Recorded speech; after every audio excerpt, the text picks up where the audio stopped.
স্নিগ্ধ আলো হবে, ইবাদত করে অন্তরে প্রশান্তি অনুভব হবে।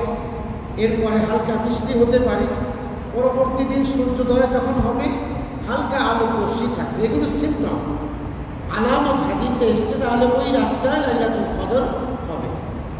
যে সাহাবী যে রাতে এই সিম্পটমগুলো দেখেছেন উনি বলেছেন লাইলাতুল কদর আজকে 27 রাত। উনি 27 রাতে সিম্পটমগুলো দেখেছেন। আবু সাঈদ খুদরি রাদিয়াল্লাহু তাআলা 21 রাতে সিম্পটমগুলো দেখেছেন, তাই উনি বলেছেন 21 রাতে লাইলাতুল কদর। বাকি জমহুর সাহাবায়ে কেরাম, সংখ্যাগরিষ্ঠ সাহাবায়ে কেরাম এবং মুহাদ্দিসিন মুফাসসিরিন সবার অভিমত হচ্ছে লাইলাতুল কদর রমাদানের শেষ দশকের বেজোড় রাতগুলোর কোনো একটাতে অবশ্যই। যেহেতু 27-এর ব্যাপারে অধিকাংশের মতামত থাকার কারণে আমরা 27-এর রাতে লাইলাতুল কদরকে বেশি তালাশ করি, অনুসন্ধান করি। লাইলাতুল কদরে কোরআন নাযিল হওয়ার কারণে লাইলাতুল কদরের এত মর্যাদা। এক রাত, একটি রাতের ইবাদত 83 বছর 4 মাস ইবাদত করলে যে সওয়াব, এক রাতে ইবাদত করলে আল্লাহ তাআলা এই পরিমাণ সওয়াব দান করেন। সুবহানাল্লাহ। মানুষের যদি 40 থেকে 50 বছর হয়, প্রথম জীবনের 15 বছর বাদ দিলে বাকি বছরগুলোতে কতগুলো সে লাইলাতুল কদর পেয়েছে। যদি আমল হয়ে থাকে তাহলে হাজার হাজার বছরের আমল তার আমল নামায় জমে গিয়েছে। লাইলাতুল কদর কোরআন নাযিল হওয়ার কারণে, কোরআনের সাথে সম্পৃক্ত হওয়ার কারণে দামি হয়েছে। এখান থেকে বোঝা যায় যে কোরআনে কারীমের সাথে যেই সম্পর্ক করবে তাকে আল্লাহ পাক দামি বানিয়ে দেন। তোমাদের বলেছিলাম যে কোরআনে কারীমের খিলাফ, কোরআনের সাথে কোরআনের সংস্পর্শ থাকার কারণে ওটাকে আমরা কতটা সম্মান করি, যেটা আমাদের নিজেদের দামি জামার ক্ষেত্রেও করি। কোরআনে কারীম জিবরিল আমিন নিয়ে আসছেন নবীজির কাছে, এই জন্য জিবরিল আমিন দামি হয়ে গিয়েছে কোরআনের কারণে। কোরআন নাযিল হয়েছে রাসূল করিম সাল্লাল্লাহু আলাইহি ওয়াসাল্লামের উপরে, এই জন্য তিনি সর্বশ্রেষ্ঠ রাসূল হয়ে গিয়েছেন কোরআনের বদৌলতে। কোরআনে কারীম মক্কাতে অবতীর্ণ হয়েছে, মদিনাতে অবতীর্ণ হয়েছে, তাই এই দুই শহর অনেক দামি শহর, কোরআনের সাথে সম্পর্ক এই জন্য দামি। যে কোরআনের সাথে, যে কোরআন আল্লাহ তাআলা যার সিনাতে দান করলেন, হাফেজে কোরআন, তিনিও দামি, কারণ কোরআন তার সিনাতে আল্লাহ তাআলা সংরক্ষণ করেছেন। আল্লাহ যে বলেছেন ইন্না নাহনু নাযালনা যিকরা ওয়া ইন্না লাহু লাহাফিজুন, আমি আল্লাহ কোরআনকে নাযিল করেছি, আমি আল্লাহ নিজে কোরআনকে সংরক্ষণ করব। কোথায় করবেন? তাফসীরে এসেছে আমি আল্লাহ কোরআনকে সংরক্ষণ করব আমার ওলিদের অন্তরে, ফি সুদুরি আউলিয়াইনা, আমার ওলিদের অন্তরে, কলবে, দিলে, হৃদয়ে আমি আল্লাহ আমার কোরআন জিকিরকে সংরক্ষণ করব। সুবহানাল্লাহ। আল্লাহ হাফেজদের অন্তরে কোরআন দান করে এভাবে কোরআনকে আল্লাহ তাআলা পৃথিবীর বুকে সংরক্ষণ করেছে। পৃথিবীর বহু বইপত্রের মধ্যে বিকৃতি হয়েছে, ইনজিল তাওরাত বিকৃত হয়ে গিয়েছে। আজকে পৃথিবীতে সেই ইনজিলটা সাইয়্যিদুনা ঈসার উপর অবতীর্ণ হয়েছে, এটা অবিকৃত নেই, অক্ষত নেই, বিকৃত হয়ে গিয়েছে। তাওরাত মুসা আলাইহিস সালামের উপর নাযিল হয়েছিল, এই কিতাবটাও বিকৃত হয়ে গিয়েছে, অবিকৃত অবস্থায় নেই, অথচ এগুলো আসমানি কিতাব ছিল। কিন্তু কোরআনে কারীম যেহেতু সার্বজনীন কিতাব কিয়ামত পর্যন্ত, তাই কিতাবকে আল্লাহ তাআলা এখনো পর্যন্ত অবিকৃত রেখেছেন। কিয়ামত পর্যন্ত কিতাবের একটি নুক্তা জের জবর পর্যন্ত কেউ পরিবর্তন করতে পারে। সুবহানাল্লাহ। এই কোরআন লৌহে মাহফুজ থেকে বাইতুল ইজ্জা, আসমানের উপরে এক ঘর, তার নাম হচ্ছে বাইতুল ইজ্জা, দুনিয়ার নিকটবর্তী আসমানে। এখানে পূর্ণ কিতাব লাইলাতুল কদর আল্লাহ লৌহে মাহফুজ থেকে সম্পূর্ণ কিতাবকে নাযিল করেছেন এই বাইতুল ইজ্জা। ওখান থেকে রাসূল করিম সাল্লাল্লাহু আলাইহি ওয়াসাল্লামের কাছে দীর্ঘ 23 বছরে যখন যতটুকু প্রয়োজন, তখন ততটুকু সময়ের প্রেক্ষাপটে, যুগের প্রেক্ষাপটে, চাহিদার প্রেক্ষাপটে অতটুকু নিয়ে জিবরিল আমিন নবীর কাছে এসে কোরআন কারীমকে পৌঁছে দিয়ে গিয়েছে। এই লৌহে মাহফুজ থেকে পূর্ণ কোরআনকে আল্লাহ তাআলা লাইলাতুল কদরে নিকটবর্তী আসমানের বাইতুল ইজ্জাতে নাযিল করেছেন। এজন্য আল্লাহ বলেছেন ইন্না আনজালনাহু ফি লাইলাতুল কদর। আনজালনা মানে সম্পূর্ণ কোরআনকে একত্রে নাযিল করা, লৌহে মাহফুজ থেকে আল্লাহ নাযিল করেছেন। আবার এই লৌহে মাহফুজে কিতাবটা সংরক্ষিত, বাল হুয়া কুরআনুম মাজিদ ফি লাওহিল মাহফুজ, এই কিতাব সম্মানিত, মাজিদ, এই কিতাবটা সংরক্ষিত লৌহে মাহফুজের মধ্যে।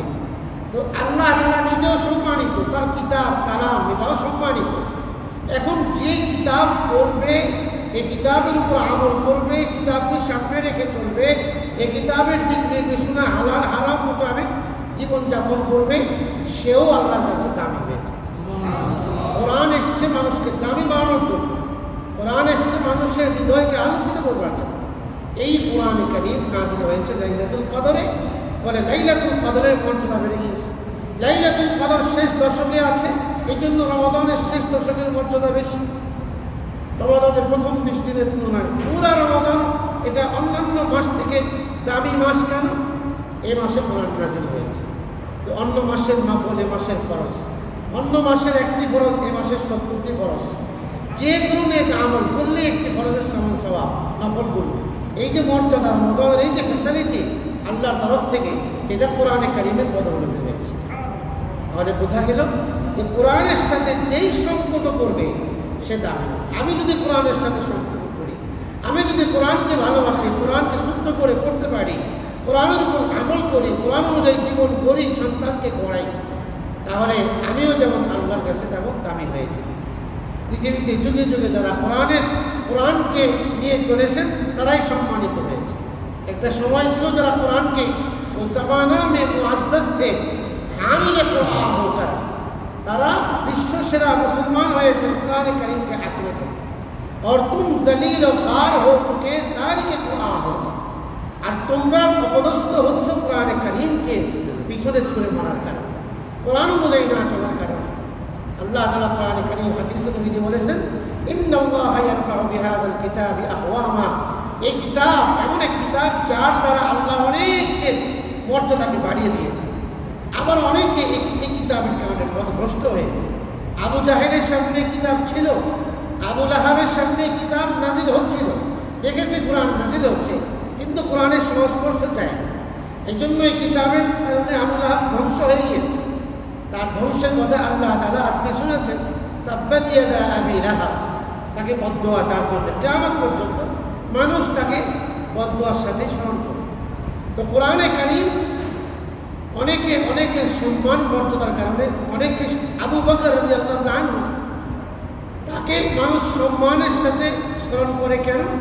কোরআনের সংস্পর্শে আসার কারণে। আবু লাহাবকে মানুষ ধিক্কার দেয় এবং বদদোয়া করে। কেন? যেহেতু আবু লাহাব কোরআনকে ছুঁড়ে মেরেছে। আমরা বারবার তার জন্য বদদোয়া করি, ধ্বংস হোক আবু লাহাবের হাত। কেন? সে কোরআন পেয়েও কোরআনের সংস্পর্শে আসার পরেও কোরআন নাজিল হওয়ার চিত্র দেখেও কোরআনের সাথে আসতে পারে, সামনে আসতে পারে। ফলে কোরআনের বৈশিষ্ট্য এটা, অনেককে অনেক উপরে উঠায় আর অনেককে অনেক নিচে নামে। এই কোরআন লাইলাতুল কদরে নাজিল হয়েছে, ফলে লাইলাতুল কদর দামি হয়ে গিয়েছে। আল্লাহ তাআলা একটি সূরা নাজিল করে দিলেন সূরাতুল কদর নামে, কদর নামে। এতে বোঝা যায় যে রাতের মর্যাদা কত বেশি। ইন্না আনসালনাহু ফি লাইলাতিল কদর, আমি আল্লাহ লাইলাতুল কদর নাজিল করেছি, লাইলাতুল কদরে কোরআনে কারীম নাজিল করেছি। এই একটি আয়াতই যথেষ্ট এই রাতের মর্যাদার জন্য, যেহেতু এই রাতে কোরআন নাজিল হয়েছে। এরপরে আরেকটি বৈশিষ্ট্য লাইলাতুল কদরে আল্লাহ তাআলা সামনের আয়াতে বলছেন, রাসূলকে বলছেন, ওমা আদরাকা মা লাইলাতুল কদর, লাইলাতুল কদর কি আপনি জানেন? আগ্রহ সৃষ্টি করছেন জানার ব্যাপার, যে আসলে কি এই মর্যাদাপূর্ণ রাতটা কি, আসলে এতে আমল করলে কি লাভ, কি আছে এতে, কি হয় এতে, আগ্রহ সৃষ্টি করবার জন্য প্রশ্ন করলেন। আল্লাহ তাআলা নিজেই জানেন লাইলাতুল কদরটা কি। তো আল্লাহ নিজেই বলছেন, লাইলাতুল কদরি খায়রুম মিন আলফি শাহর, লাইলাতুল কদর হচ্ছে 1000 মাসের ইবাদতের চাইতে অনেক রাত। অর্থাৎ এই রাতের আমল, ইবাদত বন্দেগী 1000 রাতে ইবাদত বন্দেগী করলে যে সওয়াব হবে তার চাইতেও অনেক গুণ বেশি সওয়াব এক রাতের। আগেও শুনেছেন আপনারা, বলেছিলাম গত জুমাতে যে কত বেশি সওয়াব এটা আল্লাহ তাআলা বলেন নেই, কত গুণ। বোঝা যায় যে কি পরিমাণ যে সওয়াব আছে এই রাতের আমলে, এটা আল্লাহ ছাড়া কেউ জানে না। এটাকে আল্লাহ স্পষ্ট রেখেছে, যেন বান্দা আমলের একটা স্পৃহা তার ভেতরে জাগে, স্পিরিট জাগে। 1000 মাস হচ্ছে 83 বছর 4 মাস। তাহলে আলটিমেটলি 83 বছর 4 মাস ইবাদত করলে যে সওয়াব, লাইলাতুল কদরের 2 রাকাতের সওয়াব তার চাইতে অনেক বেশি। লাইলাতুল কদরের 2 আয়াত তিলাওয়াত করা 83 বছর 4 মাস তিলাওয়াতের চাইতেও সওয়াব এবং মর্যাদা বেশি। যে কোনো কাজ এই কদর শব্দের 3 অর্থ। এক অর্থ হলো কদর মানে তাকদীর। এই রাতে আল্লাহ তাআলা আগামী 1 বছরে হায়াত, মানুষের জীবন, মৃত্যু, রিজিক, বৃষ্টির পরিমাণ সম্পর্কে যাবতীয় কাজ যেগুলো ফেরেশতাদের মাধ্যমে আল্লাহ করান, যারা ব্যবস্থাপক তাদের হাতে হস্তান্তর করে। এই অর্থে কদর মানে তাকদীর। আবার কদর অর্থ হাদিসে এসেছে, রাসূল করিম সাল্লাল্লাহু আলাইহি ওয়াসাল্লাম বলেন যে লাইলাতুল কদরে জিবরিল আলাইহিস সালাম ফেরেশতাদের বিশাল এক টিম নিয়ে দুনিয়াতে অবতরণ করেন। বাইতুল্লাহ শরীফের ছাদে একটি সবুজ পতাকা এখানে গেঁথে দেন, একটি মসজিদে নববীতে, একটি বাইতুল মুকাদ্দাসে, আর একটি মুসা আলাইহিস সালামের তুর পাহাড়ে, যেখানে তিনি আল্লাহর সাথে কথা বলেছেন, তাওরাত কিতাব নিয়েছেন। এই 4 জায়গায় 4টি পতাকা গেঁথে দেওয়ার পরে সমস্ত ফেরেশতারা সারা দুনিয়াব্যাপী ছড়িয়ে যান। আর যারা আল্লাহকে ডাকতে থাকে এই রাতে, তাদের জন্য দোয়া করে, তাদেরকে সালাম দেন, তাদের সাথে মুসাফা করেন। এত বেশি সংখ্যক ফেরেশতা দুনিয়াতে নেমে আসেন যে জায়গা সংকুলান হয় না, সংকীর্ণ হয়ে যায়। তো কদরের এক অর্থ হলো সংকীর্ণ হওয়া, এই অর্থে। কদরের আরেকটি অর্থ হলো সম্মান, মর্যাদা। এ রাতের মর্যাদা 1000 মাসের চেয়ে উত্তম, এই অর্থের কথা। তো এই রাতে এই সূরাতুল কদরের 3টি বৈশিষ্ট্য আল্লাহ বর্ণনা করেছেন। এই রাতের একটি হলো এই রাতে কোরআনে কারীম নাযিল হয়েছে। গারে হেরাতে নবী সাল্লাল্লাহু আলাইহি ওয়াসাল্লামের কাছে কোরআন এসেছে, লাইলাতুল কদরে তিনি ধ্যানমগ্ন ছিলেন, জিবরিল কোরআনে কারীম নিয়ে আসছেন। দ্বিতীয় বৈশিষ্ট্য হলো এই রাতের ইবাদত 1000 মাসের চাইতে উত্তম। তৃতীয় এই রাতের বৈশিষ্ট্য হলো তানাজ্জালুল মালায়েকাতু ওয়ার রূহু ফিহা, ফেরেশতাদের টিম, রূহ মানে জিবরিল আমিন সহ একটা বিশাল টিম দুনিয়াতে অবতরণ করে। এরপরে বিইذনি রাব্বিহিম, তাদের রবের অনুমতি ক্রমে, মিন কুল্লি আমরিন সালাম, প্রত্যেক গুরুত্বপূর্ণ, মিন কুল্লি আমর, প্রত্যেক গুরুত্বপূর্ণ বিষয় নিয়ে। এই গুরুত্বপূর্ণ বিষয় হলো এই তাকদীর, যা ফেরেশতাদের হাতে হস্তান্তর করে। আর সালামুন আরেকটি বৈশিষ্ট্য রাতে, সারা রাত ব্যাপী শুধু শান্তি এবং প্রশান্তি, শুধু কল্যাণ এবং কল্যাণ, মঙ্গলই আর মঙ্গল। সালাম শান্তি, পুরা রাত ব্যাপী শান্তি। কতক্ষণ পর্যন্ত? হিয়া হাত্তা মাতলাইল ফাজর, আগামী সুবহ সাদিকের আগ পর্যন্ত। তাহলে পুরা রাত লাইলাতুল কদর। অনেকের মধ্যে ভ্রান্ত ধারণা আছে, মনে হয় লাইলাতুল কদর নির্দিষ্ট একটা সময় রাতে, ওই সময় ইবাদত করলে লাইলাতুল কদর পাওয়া যায় না। পুরা রাত সূর্যাস্ত থেকে নিয়ে আগামী সুবহ সাদিক পর্যন্ত পুরা রাত লাইলাতুল কদর। এর যে কোনো এক অংশে আমল করলেই লাইলাতুল কদরে আমল করা হয়েছে বলে গণ্য হবে, আর এই লোককে আল্লাহ তাআলা সওয়াব দেন। সুবহানাল্লাহ। কেউ যদি এশা এবং মাগরিব ফজর জামাতের সাথে পড়ে, হাদিসে তো এসেছে ফাকান্নামা কামান লাইলা কুল্লাহ, সারা রাত নফল নামাজ পড়ার সওয়াব থাকবে। লাইলাতুল কদরে যদি কেউ নফল আমল কোনো কিছুই করে না, কিন্তু এশা এবং ফজর জামাতের সাথে আদায় করেছে, এই লোকটার আমল নামাতেও আল্লাহ তাআলা লাইলাতুল কদরে আমল করেছে এর সওয়াব দান করেছে। সুবহানাল্লাহ। লাইলাতুল কদরের মর্যাদা এত বেশি, এটাকে আল্লাহ তাআলা স্পষ্ট রেখেছেন, কত বেশি আল্লাহই জানেন। 1000 কথা হযরত কানবী রাহমাতুল্লাহ আলাইহি বলেছেন যে 1000 কেন বললেন? আরবি ভাষায় তৎকালীন সময়ে 1000 বলতে আলফ, আলফ মানে 1000, হাজারের উপরে কোনো শব্দ ছিল না আরবিতে, এর উপরে কোনো সংখ্যা বোঝানোর জন্য এটাই সর্বোচ্চ সংখ্যা ছিল আলফ, এই জন্য আলফ বলেছেন। কিন্তু আসলে উদ্দেশ্য হলো এখানে 1000 নয়, সংখ্যাধিক্যতা অনেক অনেক উত্তম। কত উত্তম ছিল আল্লাহ পাকই জানেন। প্রশ্ন আসতে পারে, মাসের কথা বললেন কেন? আল্লাহ বছর বলতেন। মাস এই জন্য বলেছেন যে আরবরা বছরের হিসেব রাখতো না, মাস দিয়ে হিসাব রাখতো, বছরের হিসেবে গরমিল করে ফেলতো, মাসের হিসাবটা ঠিক মতো রাখতো। এই জন্য আল্লাহ তাআলা বলেছেন 1000 মাসের চাইতে। আর নবী সাল্লাল্লাহু আলাইহি ওয়াসাল্লাম বলেছেন যে এই লাইলাতুল কদর, এই লাইলাতুল কদর শুধুমাত্র এই উম্মতের বৈশিষ্ট্য, কোন উম্মতকে আল্লাহ তাআলা লাইলাতুল কদর দান করেন। ইন্নাল্লাহা ওয়াহাবা লি ইন্নাল্লাহা ওয়াহাবা লি উম্মতি লাইলাতুল কদর, লাইলাতুল কদর আমার উম্মতকে আল্লাহ দান করেছেন। ওয়ালাম ইউতিহা মান কানা ক্বাবলাহু, কিন্তু এদের পূর্বে যত উম্মত কত হয়েছে তাদেরকে লাইলাতুল কদর আল্লাহ দান করেন। এই উম্মতের বৈশিষ্ট্য। কেন আসলে লাইলাতুল কদর? এই জন্য এসছে যে নবী সাল্লাল্লাহু আলাইহি ওয়াসাল্লাম, এক হাদিসে এসছে নবী সাল্লাল্লাহু আলাইহি ওয়াসাল্লামকে পূর্ববর্তী উম্মতের বয়স দেখানো হয়েছে, তাদের বয়স কত ছিল। তখন নবী সাল্লাল্লাহু আলাইহি ওয়াসাল্লাম এর কাছে এই উম্মতের বয়সটা কম মনে হয়েছে। ফাকান্নাহু তাকাসারা আ'মার উম্মতিহি, হাদিসে আসছে নবীজি তার উম্মতের বয়স কম মনে করলেন, যে সেই তুলনায় তো আমার উম্মতের বয়স অনেক কম, তাহলে তারা তো অনেক আমল করতে পেরেছে। আল্লাহ তাআলা তখন সূরা কদর নাযিল করে বৈশিষ্ট্য দান করলেন, এই উম্মতের বয়স কম হওয়ার পরেও আমলের দিক থেকে আগের উম্মতকে তারা ছাড়িয়ে দেয়। সুবহানাল্লাহ। এক সাহাবী বলেন যে নবী সাল্লাল্লাহু আলাইহি ওয়াসাল্লাম আগের উম্মত বনি ইসরাঈলের এক ব্যক্তির কথা আলোচনা করছিলেন, যে সে সারা রাত ইবাদত করে, সারা দিন জিহাদের ময়দানে থাকে, এভাবে 1000 মাস সে ছিল। সাহাবায়ে কেরাম ঈর্ষান্বিত হয়ে গেলেন, কি ব্যাপার, এত বড় আমল তাদের, সেখানে আমাদের বয়স তো অনেক কম, তাহলে আমরা তো এই পরিমাণ আমল করে ওই মর্যাদায় পৌঁছতে পারবো না। আল্লাহ তাআলা সূরা কদর নাযিল করে এই উম্মতকে তাদের সেই ব্যথাকে দূর করে দিলেন, যে না, তোমাদের এক রাতের আমল তাদের 1000 রাতের আমলের চাইতে উত্তম না, অনেক উত্তম। আগের উম্মত 1000 মাস ইবাদত না করলে তাকে আবেদি বলা হতো না, আর এই উম্মতের এক রাতের আমলের সওয়াব আগের আবেদের আমলের সওয়াবের চাইতে অনেক বেশি। এটা এই উম্মতের বৈশিষ্ট্য, আল্লাহ তাআলা এই উম্মতকে দান করেছে।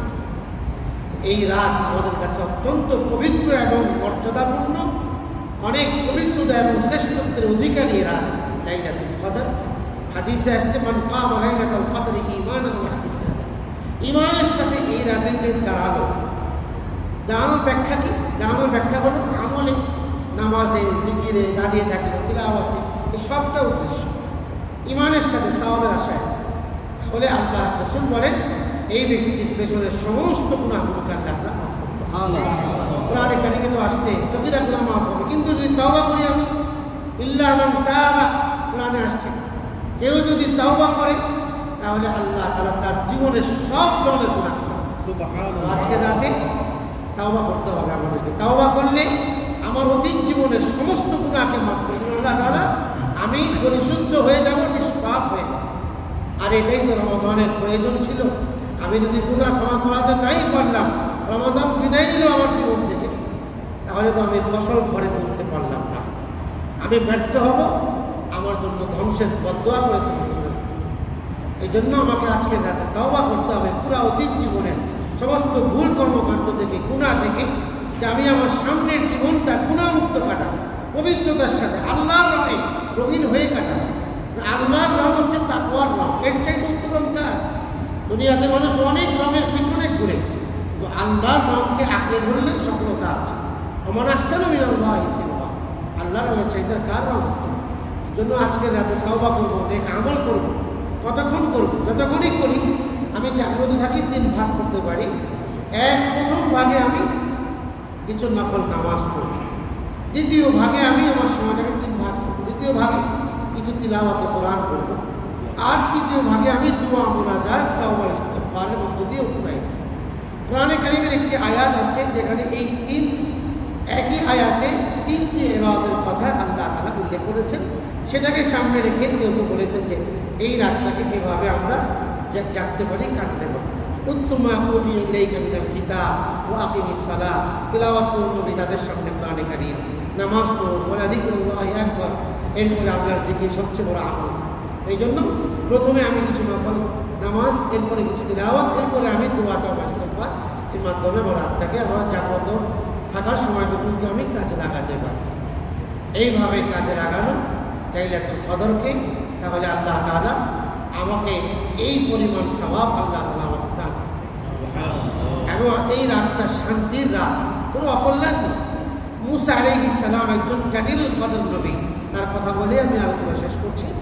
মুসা আলাইহিস সালাম তোর পাহাড়ে গেলেন, আল্লাহর কাছে কিতাব চাইলেন। তো আল্লাহ বললেন 30 দিনে দেখি করো, এখানে রোজার সাথে 30 দিন পূর্ণ হওয়ার পরে আল্লাহ বললেন যে আরো 10 দিন করো, আতমামনাহা বিআশরিন, আরো 10 দিন বাড়িয়ে দিলাম মেয়াদ, 40 দিন ইতিকাফ করো, তারপরে তোমাকে আমি এই কিতাব দান করবো। মুসা আলাইহিস সালাম 40 দিন পার করলেন, আল্লাহর সাথে এর মাঝে কথোপকথন হয়ে গেল। তো আল্লাহর সাথে কিছু কথা বলার যখন সৌভাগ্য অর্জন করলেন, এখন আল্লাহকে দেখার আগ্রহ জন্ম নিয়েছে। কথা যখন বললাম কেমন আমার আল্লাহ, একটু দেখতে বাইরে তাকে দেখি, আল্লাহর কাছে আবেদন করলেন। কোরআনে কারিমে আপনারা 9 নম্বর পারাতে সূরাতুল আরাফে শুনেছেন, তার আগে ওখানে এই ঘটনা আসছে। মুসা আলাইহিস সালাম দাবি করলেন যে আল্লাহ আপনাকে দেখতে চাই। আল্লাহ বললেন লান তারানি, দেখতে তো পারবে না এই চোখে আমাকে। এরপরে আল্লাহ বললেন ওয়ালাকিন উনজুর ইলাল জাবাল, পাহাড়ে আছো, পাহাড়ের দিকে তাকাও। তো আল্লাহ তাআলা কিছুটা তাজাল্লি, তার আলোচ্যটা প্রকাশ করলেন নূরের সামান্য। ফালাম্মা তাজাল্লা রাব্বুহু লিল জাবাল, এটা দেখেই মুসা আলাইহিস সালাম অচেতন হয়ে পড়ে গেলেন। জাআলাহু দাক্কা ওয়া খাররা মুসা সাইকা, বেহুশ হয়ে পড়ে গেলেন, অচেতন হয়ে পড়লেন। এরপরে মুসা আলাইহিস সালামকে আল্লাহ তাআলা কিতাব দান করলেন, লোকালয়ে ফিরে আসলেন।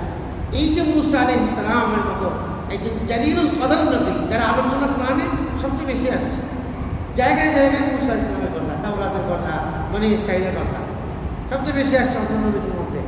আল্লাহর অনেক কাছের এবং প্রিয় নবী ছিলেন তিনি।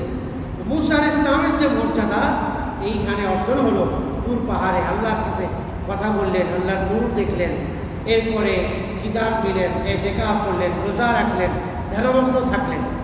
এই সবটা চিত্র আমরা আমাদের রমজানের মধ্যে পেয়ে থাকি। এই উম্মতকে আল্লাহ দিয়েছে, এই উম্মতকে আল্লাহ রোজা দিয়েছেন 30 দিন, আবার ইতিকাফও আছে 30 দিনের মধ্যে। নবী সাল্লাল্লাহু আলাইহি ওয়াসাল্লাম ইতিকাফ করছিলেন গারে হেরাতে। এরপরে যখন রুহানি জগতের সাথে নবীজির সম্পর্ক তৈরি হলো, জিবরিল আসলেন, কিতাব দামি জিনিস নিয়ে আসলেন, কিতাবে কোরআনে মাজিদ নিয়ে আসলেন আল্লাহর সাথে ওই ধর্মগ্ন থাকার কারণে। ইতিকাফও আছে, রমজানে রোজাও আছে। আমার এই ইতিকাফের 10 দিন যদি আমরা ভিন্নভাবে ধরি তো 40 দিন আমরা রমজানে দেখতে পাই। আল্লাহ তাআলার কাছে মুসা আলাইহিস সালাম কথা বলেছেন আল্লাহর সাথে, আর আল্লাহ তাআলা রমজানে কোরআনে কারীমের তারাবি খতমে কোরআনে আমাদেরকে আল্লাহ কথা বলার সুযোগ করে দিয়েছে। সুবহানাল্লাহ। কোরআনে কারীম পড়া মানে আল্লাহর সাথে কথা বলা। আল্লাহ আমাদেরকে তারাবির মাধ্যমে এই সুযোগটা দান করেছে, এই সৌভাগ্য আমাদেরকে দান করলেন।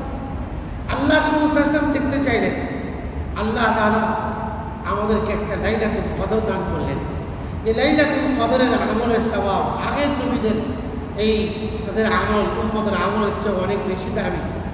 মুসা আলাইহিস সালামের কাছে আল্লাহর নূরটা প্রকাশ পেল খুব আল্লাহর প্রভাব প্রতিপত্তির সাথে, যে বেহুশ হয়ে গিয়েছে।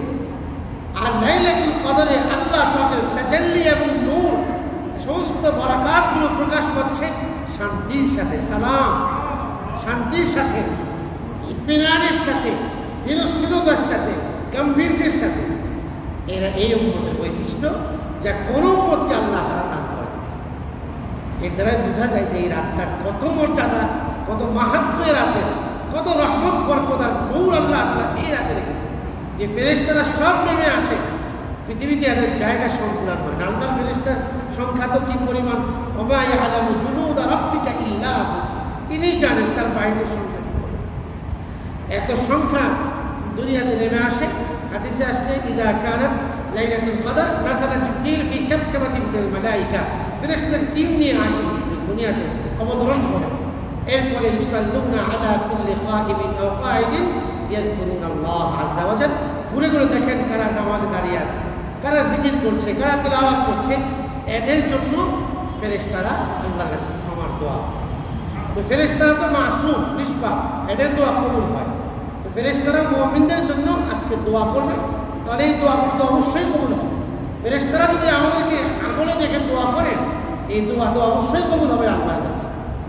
এই রাতে আমলের সাথে থাকি, আর তাওবা ইস্তেগফার নিজের জীবনের, কারণ তাওবা এটা মানুষের জীবনের বড় সফলতার বড় মাধ্যম এবং সফল হওয়ার বড় বিষয়। এটা তাওবা করলে আল্লাহ খুশি হন, তাওবা করলে আল্লাহর মাহবুব হয়, বান্দা আল্লাহর প্রিয় হয়। তাওবা করলে বান্দাকে আল্লাহ পরিশুদ্ধ করে সব ক্ষমা করেন, সব ক্ষমা করেন। আল্লাহ কোরআনে বলেছেন ফামা যান্নুকুম বিরাব্বিল আলামিন, রব্বুল আলামিন সম্পর্কে তোমাদের ধারণা কি? তো আমরা বলি আমাদের ধারণা আল্লাহ তোমার ব্যাপারে, তুমি আমাদেরকে আজকে ক্ষমা করে দেবে। আমাদের ধারণা, ইয়াকিন আর বিশ্বাস, তুমি আমাদেরকে আজকে মাফ করে দেবে, আমাদের সমস্ত গুনাহগুলো মুছে দেবে, ডিলিট করে দেবে, এটাই আমাদের ইয়াকিন এবং বিশ্বাস।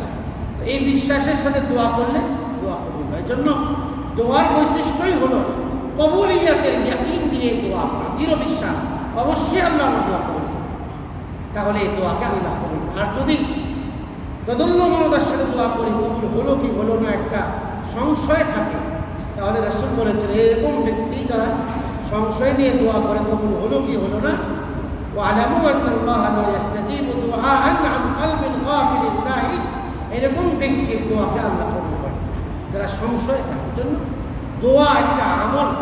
আর রমাদানের শেষ দশক মুজাদ্দিদ আল-ফিসানি অনেক বড় একজন বুজুর্গ আলেম ছিলেন মহাদেশের, তিনি বলেছেন যে রমাদানের পুরা মগজ হচ্ছে শেষ দশক, আর শেষ দশকের মুক্তা এবং মগজটা প্রকাশ পায় লাইলাতুল কদর। লাইলাতুল কদর শেষ দশকেরও মগজ। এই রাতটা কত দামি! এই রাতটাকে অনেক আল্লাহর গাফেল বান্দা উদাসীনভাবে কাটায়, আমলের সাথে কাটায়। অথচ 2 রাকাত আমল করলেও, নামাজ পড়লেও, আমি 83 বছর নন স্টপ লাগাতার এই 2 রাকাত নফল করার সওয়াব পেয়েছি। 2 টাকা দান করলে 83 বছর দানের সওয়াব। 1 পৃষ্ঠা তিলাওয়াত করলে 83 বছর আমি 1 পৃষ্ঠা করে তিলাওয়াত করেছি, এই সওয়াব। সওয়াবের কোনো ঘাটতি নেই। এই জন্য প্রিয় ভাইরা, বাকি সময়টা দোয়ার সাথে কাটাই, আল্লাহ আর কোরআনের সাথে সম্পর্ক। কোরআন যে শুনলাম, এই কোরআন যেন, কোরআন আমার জন্য সুপারিশ করবে কেমন, আল্লাহর কাছে বলবে কোরআন যে আল্লাহ আমি রাত্রে তাকে ঘুমাতে দেই নাই, তাকে 20 রাকাত তারাবিতে আমি দাঁড় করিয়ে দিয়েছি, আল্লাহ আপনি তার ব্যাপারে আমার সুপারিশ করুন। তো আল্লাহ তাআলা কোরআনের সুপারিশ করুন, এবং কোরআনের সুপারিশ করুন অর্থ তার মর্যাদাকে বাড়িয়ে দেয়। কোরআনের সাথে মর্যাদার সম্পর্ক, মর্যাদার সম্পর্ক। কোরআন সুপারিশ করলে মর্যাদা বাড়ে। সূরা মুলকের ব্যাপারে হাদিসে আসছে, এটা এমন এক সূরা 30 আয়াত সংবলিত, শাফাআত লিসাহিবিহা। এই সূরা যে নিয়মিত সূরা মুলক পড়ে তার জন্য সুপারিশ করে। এই সূরা কবরের মধ্যে তাকে জাহান্নামের আযাব থেকে নাজাত দেবে। আল মুনজিয়া ওয়াকিয়া, এই সূরা তাকে বাঁচিয়ে দেবে। আমাদের একজন বুজুর্গ আলেম ইন্তেকাল করেছেন, ইন্তেকালের আগে স্বপ্ন দেখেছেন তিনি মারা গিয়েছেন, তাকে কবরে রাখা হয়েছে। দেখেন কবরে মাথার সামনে একজন মানুষ সুন্দর, পায়ের সামনে একজন সুন্দর মানুষ।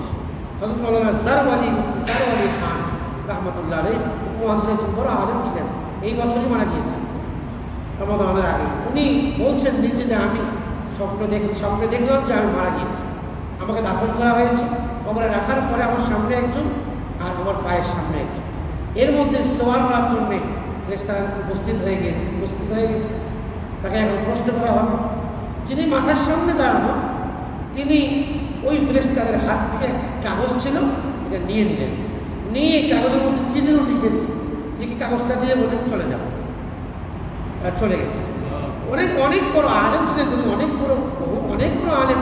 নিজের দাবি করেছেন স্বপ্নের যে সামনে যে সুন্দর মানুষটা, এত সুন্দর চেহারা, কে উনি? এটা হচ্ছে নামাজ, এটা নামাজ। আর পায়ের সামনে যে ছেলেটা হচ্ছে আমার কোরআন কারীম। কোরআন সুপারিশ করবে, জন্য হাদিসে আসছে কোরআন পড়ো, এই কোরআন তোমার পক্ষে সুপারিশ করবে। আমার এই যে কোরআন আমার পক্ষে যেন সুপারিশ করে, আল্লাহর কাছে দোয়া করতে হবে, কোরআনের সাথে সম্পর্ক রাখতে হবে, কোরআনকে ভালোবাসা, চুম্বন করা, কোরআন মানে তো পড়া, কোরআন পড়বো, কোরআনের বিধান মোতাবেক আমল করবো, এটা আমি কোরআন।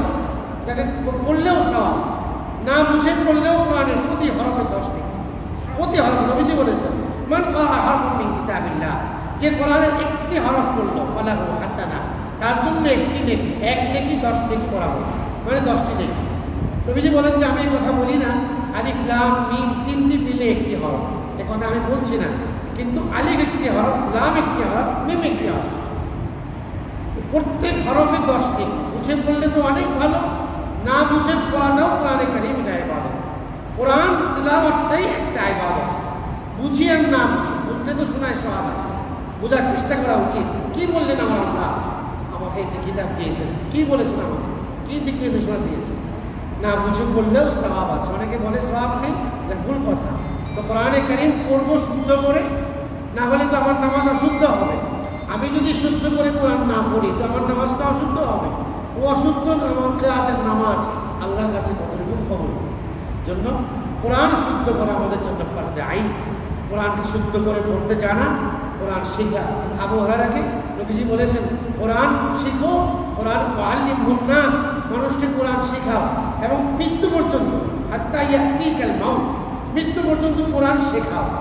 এই অবস্থায় যদি চলতে থাকে আর তোমার মৃত্যু চলে আসে কোরআন শেখানো অবস্থাতে, তাহলে তোমার কবরে ফেরেশতারা গিয়ে জিয়ারত করবে। জারাতিল মালাইকা কামা ইয়াজুরু আল বাইতুল আতিক, যেমন কাবাতুল্লাহকে মানুষ জিয়ারত করে, তাওয়াফ করে, কাবার জিয়ারতে মানুষ যায়, তোমার কবরে ফেরেশতারা জিয়ারত করবে যদি মৃত্যু পর্যন্ত মানুষকে কোরআন শেখাও, কোরআনের সাথে মানুষকে রাখো। তাহলে কোরআনের মর্যাদা কত! কোরআন শেখালে মৃত্যু পর্যন্ত ফেরেশতারা হাফেজে কোরআনের কবর জিয়ারত করে, যেমন মানুষ বাইতুল্লাহ শরীফের জিয়ারত করে। এই জন্য কোরআনের সাথে সম্পর্ক রাখা, সন্তানদেরকে সহিহ শুদ্ধ কোরআন শেখানো, সন্তানদেরকে হাফেজে কোরআন বানানো, কোরআনের আলেম বানানো, অন্তত এতটুকু যে কোরআনে কারীমকে শুদ্ধ করে শেখানো, এটা অভিভাবকের দায়িত্ব।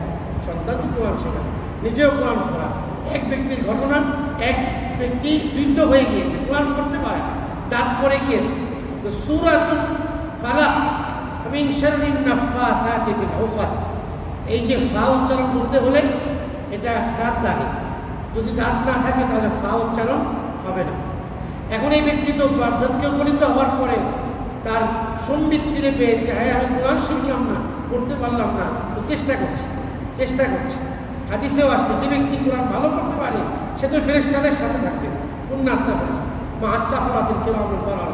আর যে কোরআন পড়তে পারে না কিন্তু থেকে পড়ে, ওহু আলাইহি শাক, কষ্ট হয়, এই ব্যক্তিকে আল্লাহ তাআলা দ্বিগুণ সওয়াব দেন। ওই বৃদ্ধ না ফা পড়তে পারে না, পা চলে আসে না ফা পড়তে পারছে না, কিন্তু চেষ্টাও ছাড়ে না, পড়তে থাকি আমি, তো এই ব্যক্তি জবান দিয়ে এক পর্যায়ে আল্লাহ তাআলা নাফা বের করে দিয়েছে। কোরআনে কারীমের মেহনত করলে আল্লাহ তাআলা তাকে কোরআন সহিহ করে পড়ার তৌফিক এবং সৌভাগ্য দান। জন্য বয়সের কোনো বিষয় না যে এখন কোরআন পড়তে পারবো না, এমনটা নয়, বরং কোরআনকে কোনো বয়সের সাথে শিক্ষার কোনো সম্পর্ক, সর্ববয়সে শিক্ষা গ্রহণ করা যায়। আর সেটা যদি হয় দ্বীনের শিক্ষা তো কথাই নেই। এই জন্য কোরআনে কারীমকে সহিহ করে পড়া এটা ফরজ আইন। নামাজ যেমন ফরজ, কোরআনকে সহিহ করে পড়া আমার জন্য ফরজ, আমি পড়তে পারছি কিনা।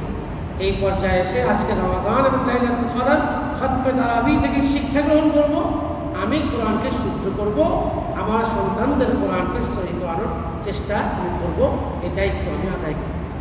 আমার ঘর যদি কোরআনের ঘর হয়, একটু দামি ঘর হবে, আমার ঘর থেকে কোরআনের আওয়াজ বের হয়, পড়তে পারলেই না আওয়াজ বের হবে, না পড়তে পারলে আওয়াজ আসবে কোরআন। আমি যদি ঘরের মধ্যে কোরআন শেখাই, ঘর থেকে কোরআনের আওয়াজ বের হবে, আমার ঘরটা হবে রহমতওয়ালা ঘর, আমার ঘরে আল্লাহ পাকের রহমত বরকত আসবে। এই জন্য ঘরকে জীবন্ত বানাই, হাদিসেও আসছে ঘরকে শুনশান কবরের মতো নীরব বানিও না, ঘরে আমল করো, জীবন্ত করো ঘরকে। তো আমলের দ্বারা ঘরকে প্রাণবন্ত রাখতে হবে। আল্লাহ তাআলা আমাদের সকলকে তৌফিক দান করুন। কোরআনে কারীমের এই মহব্বত করা, যারা কোরআনের হাফেজ আলেম, যারা কোরআনের সাথে সম্পর্ক, কোরআন পড়তে পারে, কোরআন পড়ায়, তাদেরকে মহব্বত করা, ভালোবাসা, তাদেরকে সম্মান করা, তাদেরকে তাজিম করা, এটা আমাদের দায়িত্ব। সাধারণ মানুষ আমাদের দায়িত্ব এটা, কারণ তাদের সাথে আল্লাহ কোরআন দিয়েছে, কোরআনের ইলম দিয়েছে। তাদের ব্যাপারে কোনো ধরনের খারাপ কথা না বলা, মন্দ কথা না বলা, তাদের ব্যাপারে না জেনে বুঝে কোনো মন্তব্য না করা, তাদেরকে সম্মানের চোখে দেখা, এটাই নবীর শিক্ষা এবং হাদিসেও আসছে নির্দেশনা। এই জন্য নিজেও কোরআনের সংস্পর্শে যাব, তাদের কাছে যাব, কোরআন শিখবো।